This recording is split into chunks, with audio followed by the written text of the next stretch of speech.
Every belief you hold was installed through a ritual, whether you knew it or not.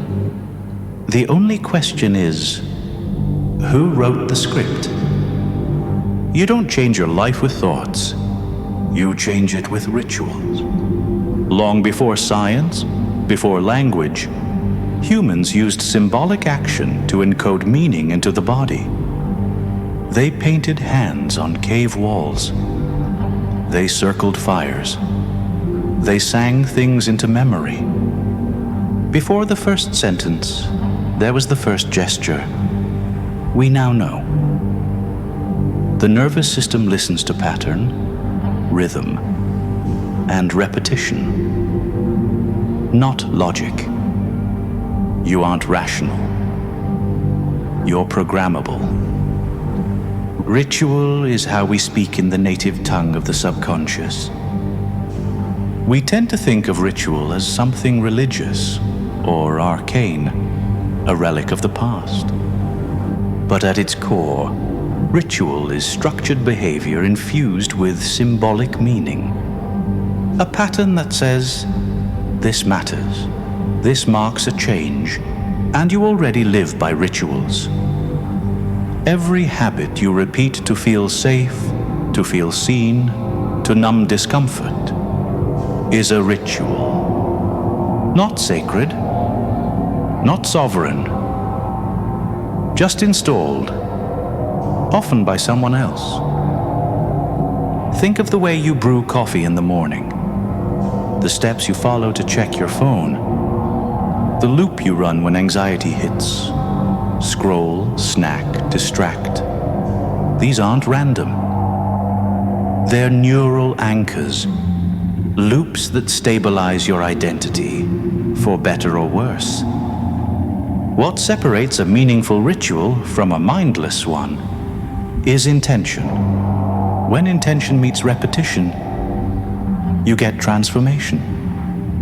Structure isn't the enemy of freedom. It's the mechanism of change. Modern neuroscience has caught up with what ancient ritualists knew intuitively. Ritual doesn't just affect your mood. It reprograms your brain. Norman Doidge showed how repeated symbolic actions reshape neural pathways. David Eagleman explains how emotionally intense experiences become prioritized in memory. Antonio Damasio taught us that the body doesn't just store facts, it stores meaning as somatic markers. And what this means is simple. Your nervous system is constantly updating itself based on what it sees, feels, and repeats. When you attach emotion to repetition and embed it in the body, you don't just do something new. You become someone new. This is why trauma rewires us. And it's why ritual can rewire us back. Symbolism bypasses the rational gatekeeper. It speaks to the parts of you that don't use language. This is the domain of the right hemisphere, where metaphor lives, where stories have gravity, where identity isn't built from logic, but from pattern. Ian McGilchrist describes how the brain has two very different ways of seeing the world. The left side breaks things down, labels them, sorts them. The right side sees context, connection, and deeper meaning. Ritual is the bridge between the two. It translates abstract desire into concrete behavior. A gesture becomes a vow. A word becomes a command. A movement becomes memory. This is why ancient rituals work. Not because they summon spirits in the Hollywood sense, but because they summon meaning. They collapse your focus. They structure your emotion. They anchor your identity. Take the act of kneeling. Depending on the context, it could be reverence, submission, mourning, power. The same posture, wired to different meaning through ritual, or the lighting of a single flame, a candle on a birthday cake, a match in a dark room before saying goodbye. The fire isn't magic. The meaning is, you don't need to wear robes or chant in Latin. You just need to act with intention, repetition, and symbolic force. So how do you design a ritual that actually rewires? First, anchor it to a symbol. Choose something emotionally charged. A word, a gesture, a sigil. It must resonate. It must mean something real to you, not to anyone else. For one person, it might be a black ring on their index finger. For another, it's a breath drawn in exactly the same way before every bold act. It's not the object, it's the charge. Second, embed it in repetition. The nervous system learns by rhythm. Tie your ritual to an existing habit, brushing teeth, walking, waking, breathing, daily, deliberate, consecrated through return. The morning routine is a temple. The repetition becomes an altar. The habit becomes holy, not because it looks spiritual, but because it builds identity. Third, include the body. The more senses involved, the deeper the anchor. Touch, breath, sound, scent. They forge stronger neural links than words alone ever could.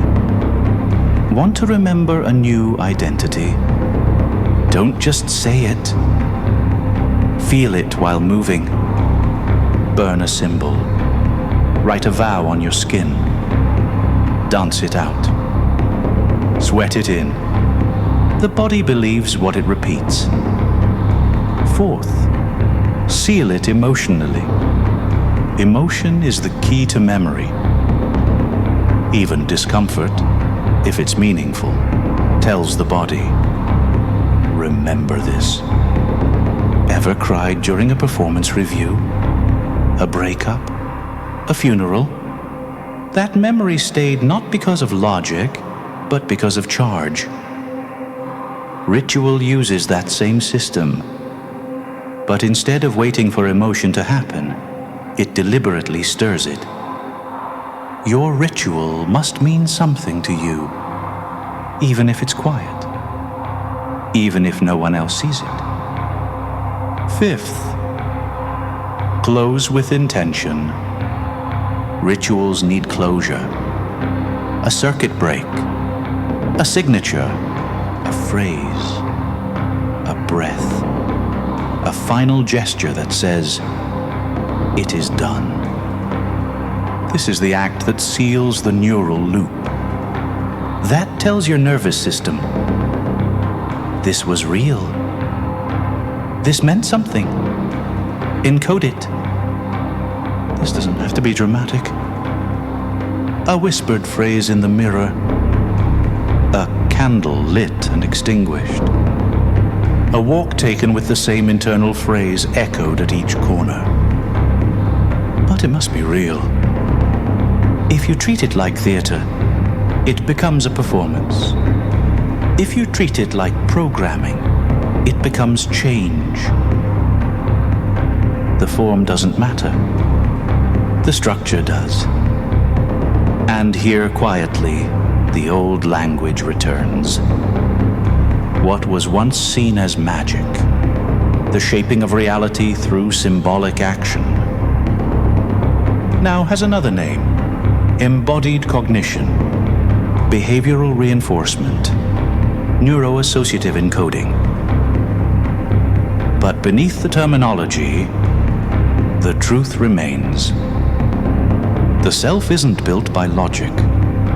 It's built by ritual repetition of belief-infused action, Ritual is how humans first carved order from chaos. How we remembered who we were before we had words for it. How we marked transitions, initiated selves, held meaning in motion, every rite of passage, every vow made in silence, every sacred gesture whispered into darkness. These aren't superstition. They are symbolic engineering. You've already been engineered. By advertising, by culture, by fear. But you can re-engineer yourself through pattern, through symbol, through structure. A ritual isn't superstition. It's structured transformation. It's how you speak to the parts of yourself that aren't listening to your thoughts. So write the first line of your ritual. One sentence. One action. One intention. Say it aloud. Mark it into the world. Etch it on your mirror. Burn it into your breath. Make it real. Right now. Below. Your ritual starts now.